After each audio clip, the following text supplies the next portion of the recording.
let me start with this question about Libya being a haven for ISIS. Just 100 miles away from Italy and the rest of Europe. ISIS has threatened Italy, right, with the quote, "We are just south of Rome." And you just heard our reporter in Rome talking about how Italy is deploying counter-terror police to major tourist sites. They're worried about militants smuggling easily into Italy. How serious is the risk? It's extremely high, Aaron. Partly it's the geography. Think about the distance between the United States and Florida and Cuba. It's a short stretch of water.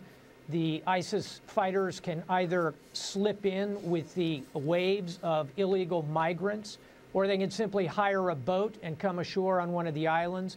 We ought to remember the country of Malta, an island country between Italy and Libya, and of course huge symbolic value if they were able to get a strike up toward Rome. And of course, it was the chaos and the emptiness left after the mission. It was successful. Gaddafi was gone, and now it's been fighting ever since.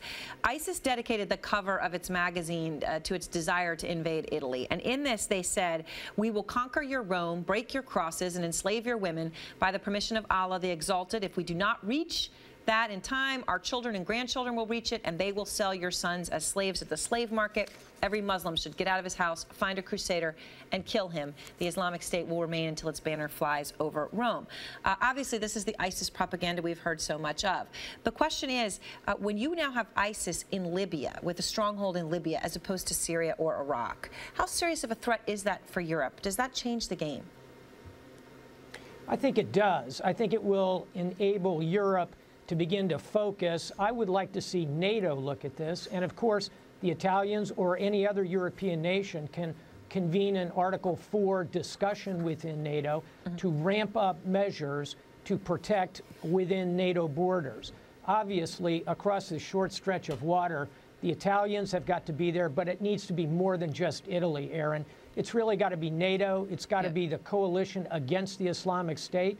We ought to be working closely with Egypt, which is already conducting bombing missions, and we ought to be sharing intelligence aggressively, particularly with our Italian colleagues, but really broadly throughout NATO. Do you have any regrets? I mean, Muammar Gaddafi obviously was a terrible dictator. I remember being in the country when he was the leader and the fear that a lot of people had. But at the same time, there was a stability. The world knew where that country stood. There wasn't ISIS. Do you have any regrets? Should the world have regrets? Would he have been better? No, I don't think so, Aaron. I think you've categorized it correctly. Gaddafi was such a horrific dictator, and we've only begun to learn what he did to that country. This is a period of real turbulence. It's ugly, but over time, you look at Libya, which has oil, a relatively educated population, terrific geographic advantage with a long coastline. They've got the ability to overcome this. Frankly, if you had spoken to Frenchmen in the wake of the French Revolution, when the guillotines were running in the Place de la Concorde, they would have perhaps longed for stability.